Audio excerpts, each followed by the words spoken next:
Hello and welcome to Labour Lens. I am Sharon Ijason. It's the Women's Month in the month of March, and we'll be focusing on women in the trade union sector across Africa. We also have news stories for you. We will be right back.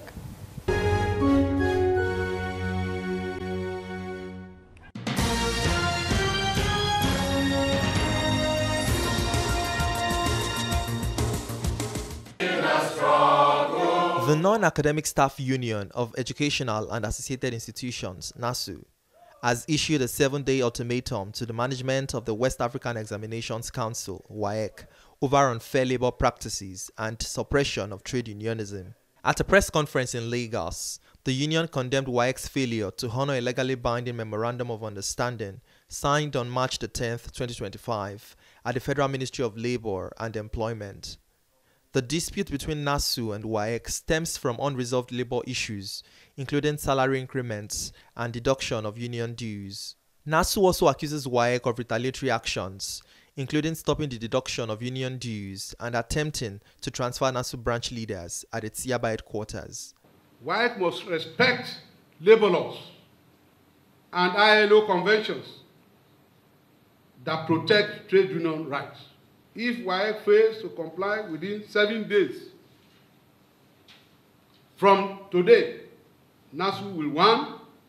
Initiate legal proceeding against WAEC for violating the Law, Labor Act, and Trade Unions Act.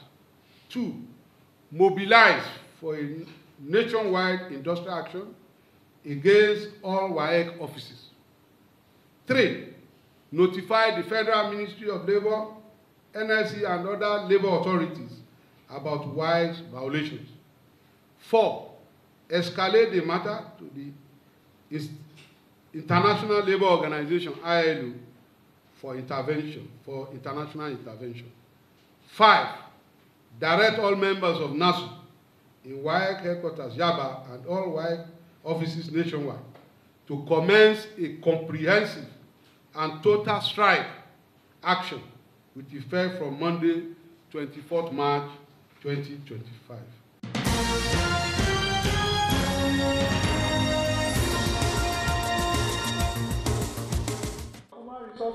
The conceptualization of managing people in the workplace from the beginning to the present, is it really relabeling? This was a central theme of Professor Francis Anyim's inaugural lecture.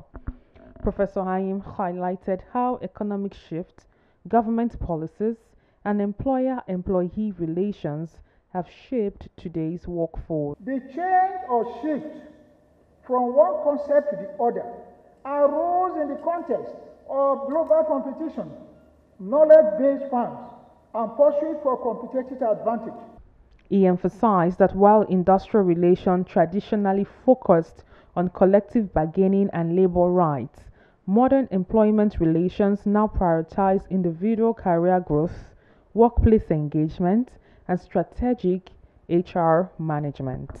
Madam Vice Chancellor, with significant differences in public and private sector collective bargaining, there is a pressing need to restructure the bargaining framework in the public sector with focus on decentralization and removing the doctrine of sovereignty to foster healthy and smooth bilateral relationships. The Vice Chancellor of the University of Lagos, who hosted the inaugural lecture, spoke on the evolving dynamics of the world of work. Employers, associations, and other key stakeholders, and also examined the shift from industrial relations to human resource management.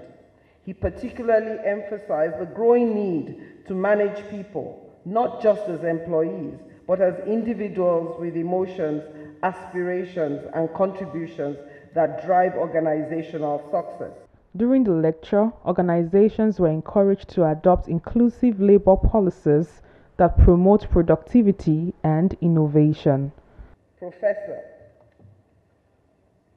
Francis Chukwudike Anyim, now that you have successfully paid your academic debt to the University of Lagos, with today's interesting inaugural lecture, with contributions to improving our world, on behalf of the Senate, You are hereby discharged and acquitted.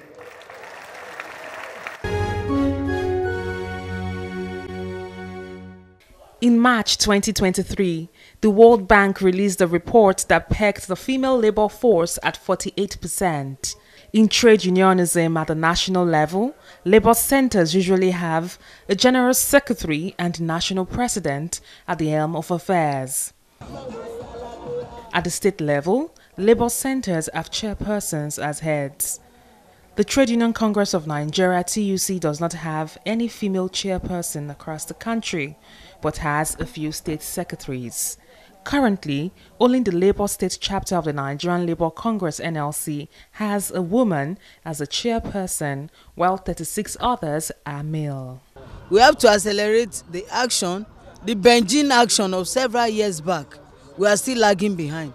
We have to accelerate action to ensure the inclusion of women in activities, in politics, in governance, in labor, in everything.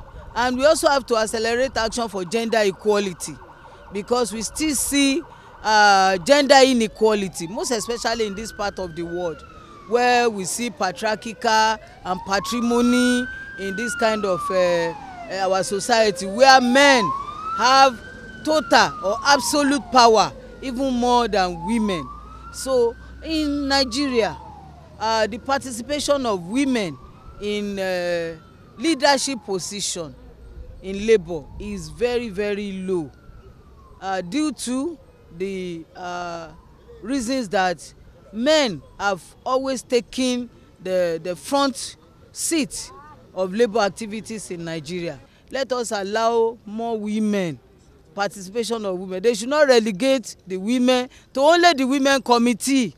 They should allow the women into the mainstream and the center of labor. Women can actually contribute if they are given the chance and the opportunity. Women are well endowed, they are knowledgeable, they are also what? They also fight to ensure that justice is served for the workers. Affiliate trade unions in Nigeria also lack adequate women representation. I met with Nike Joseph, the Deputy President of the Association of Senior Staff of Banks, Insurance and Financial Institutions as BFI. She shared a perspective on the issue of women representation in labor activism. I would say that women bring special perspective to issues. We are great communicators, we are problem solvers. So I want to encourage fellow women like me to speak up. This is an opportunity for us to come out, to speak up, to be well represented. We should take up leadership positions so that when decisions, especially about us, are taken, we are not left in the background. It is very, very important for us to be there when decisions about our work life is being taken. When decisions that pertain to women and children is being taken, we are the best. We are the ones that are concerned most. We know this thing, we feel it much. So we are supposed to be well represented in our union. So I want to encourage women to take up leadership positions in various unions. The International Labour Organization (ILO) conducted research and provided information on gender equality and trade union action. The organization stressed the need for promotion of women to leadership positions in trade unions, non-discrimination, and equal pay for equal work of equal value, work-life balance, as well as end to violence and harassment against women in the world of work. The General Secretary of the NLC, Emmanuel Ugboja, spoke on the administrative structure of labor centers. The trade union movement has also consciously tried to cultivate and bring forth the role of women, the inevitability and the desirability of women in leadership roles in trade unions. On the Profile interview segment this week, I'll be speaking with the General Secretary of the Amalgamated Union of Kenyan Metal Workers, Rose Amamo. She tells me some of the challenges women face in the world of work and provides some strategic solutions towards ensuring women participation in leadership positions in the unions across Africa. Take a listen. It's good to have you on the program. Very quickly, we know that the month of March is the month set aside to celebrate women across the globe. You're one of the leading women in the world of work. Can you tell us what has been the experience leading both genders in the workspace? And thank you for having me on board. I truly appreciate the opportunity to talk to me during this very important month for women. This is the month that we celebrate so many women, given that it is the International Women's Month. And so it's a time that we really, as women, are coming together to celebrate our fellow women. And as you can remember, our this year's theme was Accelerate Action. And as we accelerate action, we really look at some of the things that we are doing for the women, specifically in ITUC Africa Women's Committee and even in the leadership at large. And one of the most important things that we do is to ensure that we urge the governments to make sure that they can combat GBV, because we know that there's a lot of gender-based violence and harassment at the workplaces, and therefore there is need to adopt and enforce robust laws and policies that would combat gender-based violence and harassment at the workplaces, but also to make sure that we lobby our governments to ratify some of the conventions like Convention 190, which we are really working round the clock to make sure that most countries in Africa would ratify and implement that convention, but also asking them to also ratify Africa Union's Convention on Ending Violence and Harassment at the Workplace. So we do a lot of work, and I've personally done a lot of work for the women in my country and in ITUC Africa.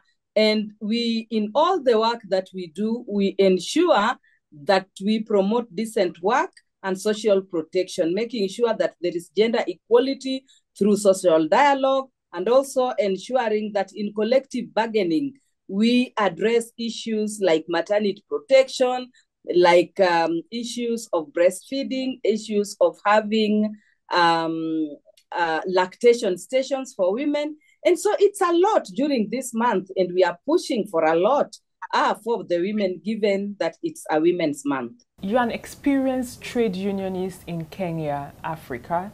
What would be your message to other women towards ensuring that they join the union and also seek for elective position, owing to the fact that we have more male than female in elective positions in unions across Africa and maybe the globe? Yes, what it is for me to be a trade union is that women must be a voice to their fellow women. Women must agitate for their rights, and women must adopt and lobby for policies that are women-friendly in their trade unions and in their workstations. So what it means for me, especially somebody who has fought, is that we realize that 40 to 50% constitute women in trade unions. But when it comes to leadership positions, they are so limited, and women do not sit, most of them do not sit in decision-making positions or decision-making forums. And that is why, as ITUC Africa, we have always lobbied our national centers to make sure that they give women equal opportunities, so that we can have enough women in the leadership, and make sure that these women sit in decision-making forums. And specifically for me, the women that I lead and the women that I work with, I normally tell them that it is very important for women to make sure that they are capable, they have the required skills, and that they would go for elective positions in their unions. They need to organize more women so that we can have large numbers that would also help us when we are lobbying for these positions, because we do not want positions that women are given on silver platter, positions that they never fought for, positions that they do not deserve. We want women to come out know their voting rights, go for elective positions, be elected democratically. That would then mean that there are people who have put their trust in them, and these people have bestowed their trust on them, and therefore they have a role and a responsibility to represent them effectively, given the fact that their positions are mandated by these members who elected them. So we don't want positions that are being given. We don't want nominations. We want to be in the ballot box, in the elective positions, to be elected democratically, so that our voices can count in the decision-making forums, even in policy formulation. Would you say that there are any challenges limiting women towards being part of the union and taking up elective positions? Right now, you as an individual, you are the General Secretary of a union, which is not a popular act in so many other African countries. What has been your experience managing the union that you manage at the moment? And what do you think is the right thing for any woman to aspire, if they are a secretariat staff, to aspire to become the General Secretary of a union? Thank you for that question. And let me start by telling you that there are a lot of challenges that bar women from getting leadership positions, from cultural and religious barriers. We also have financial barriers that women face when it comes to vying for elective positions, because they need to go and campaign. You cannot just be elected from the office. You need to go from one county to another, telling people your strategies, telling people your vision and your mission for that union, and the reason why you want to lead that union, asking them to put their trust in you. And this you cannot do when you are seated in the office. You need to move from one place to another. And so many women are challenged financially, and you'd find that they cannot afford those kind of finances that would enable them to walk around. But also, more importantly, is the issue, as I said, religion and cultural barriers. There are people who believe that women's places are in the kitchen and not in the boardrooms. And as such, it becomes very difficult. But also male dominance, as you have rightfully said, most of our unions are male dominated, and a very small fraction of women sit in the leadership. And when it comes now to getting elective positions, because you expect people to vote for you, the delegates Congress to vote for you, it becomes difficult to get equal votes like the ones our male counterparts are doing. And so it then calls for very hard work. It also calls for a very strategic manifesto that can convince people to rally behind you, to support your vision, and to walk with you this journey and to fight together with you. I lead Amalgamated Union of Kenya Metal Workers, which is a male-dominated union with 10% female and 90% male.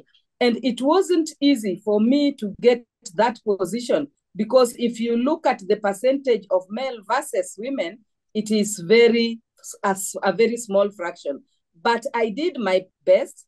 I prepared a strategy, which was in my manifesto, and I walked door to door. I didn't let people campaign with me, but I campaigned personally, and I asked people to rally behind me. I shared my vision for the union, and I asked them to I convinced them to put their trust and to support my vision. And that is how I got men who would support my vision and who would work together with me, and who would help me also in convincing the other workers that I can change the narrative of Amalgamated Union of Kenya Metal Workers. And I had a slogan, and my slogan was reclaiming the lost glory. Because for me, I looked at Amalgamated and I saw that somewhere the glory was lost. The Amalgamated we had was not the original Amalgamated we had. And so I wanted to take us back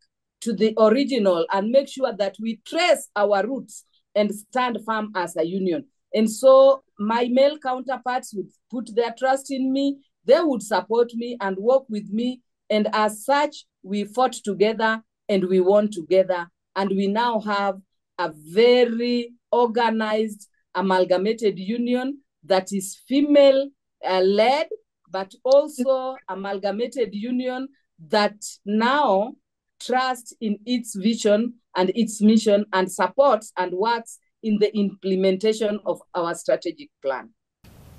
Another interesting aspect of women leading across strata is there's always this question by the male folks about balancing work and family. What's your opinion about this? How can a woman balance work and family and also probably lead a particular trade union or lead in any particular corporate organization or informal setting as well? Balancing work and family is a key issue because it is also one of the challenges that women face because they struggle with balancing family and work. And remember, we have families, and we must make sure that we play our roles and responsibilities in the family. And even at our workplaces, we must play our roles and responsibilities because we have our obligations at work and our rights at work, but we also have our obligations at home and our work at family. And therefore, these roles must balance.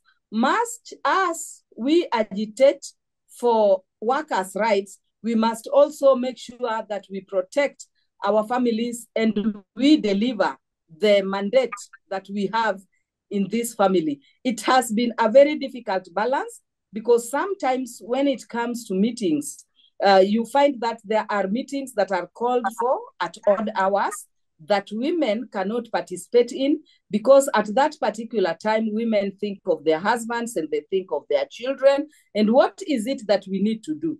We need to advocate for policies that are women-friendly, that would also work towards making sure that whatever meetings we have them at an appropriate time where a woman can attend to these meetings and also get time to go home and take care of the family. We need to also make sure that we have time for our work and we have time for the family because the two go hand in hand. You will not resign from your employment because you have a family.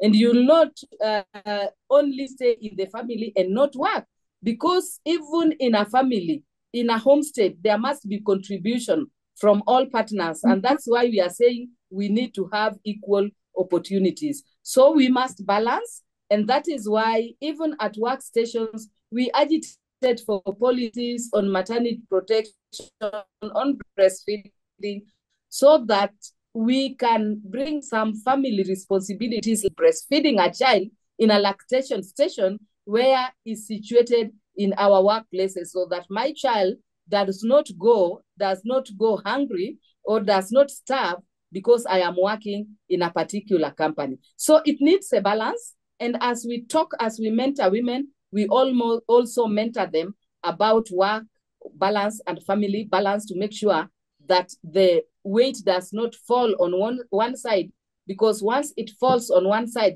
then it will be a disadvantage to the other side. Thank you very much for that analysis. There's, of course, a need for a balance. On a final note, I would like to ask you, there are not much data available online as regards the number of women that are are currently sitting on a leadership position in the labor sector, be it as general secretaries or as president. I wouldn't know if you have any information. Do you have any statistics about how many women are in a position as yourself in the trade union sector in Africa? Indeed, you are right. There is no available data. And I think this is a call to action for trade unions to make sure that we have an aggregated data that brings together the number of women in trade union leadership versus the number of men in trade union leadership, so that we can look at the balance and say, and it can also be used as an arguing point when we are arguing for equal opportunities in trade union leadership. It is something that if we have and you put it on table, you know, statistics doesn't lie. And when we put it on table, then it is also a way for us to negotiate for more women if the balance is not there to take up leadership positions in their union. And I think this is, thank you for bringing it up, because it's a call to action, and we will endeavor to make sure that we have a data and an aggregated data for trade union leadership, because that will inform even in our decision-making processes. Thank you very much for your time. It was an interesting conversation I had with you. And I hope to talk to you more some other time. Thank you. Thank you. I'm available always. This is the work that we do every day, and we are happy to engage in such discussions, because it also helps us to raise our voices and our concerns as women leaders in our organizations. Thank you very much for taking your time and for inviting me to this interview. I don't take it for granted. I truly appreciate. And that's all we can take on today's edition of the program. Join us next week for a fresh edition of the show. I am Sharon Ijason. Thanks for watching, and remember that labor creates wealth.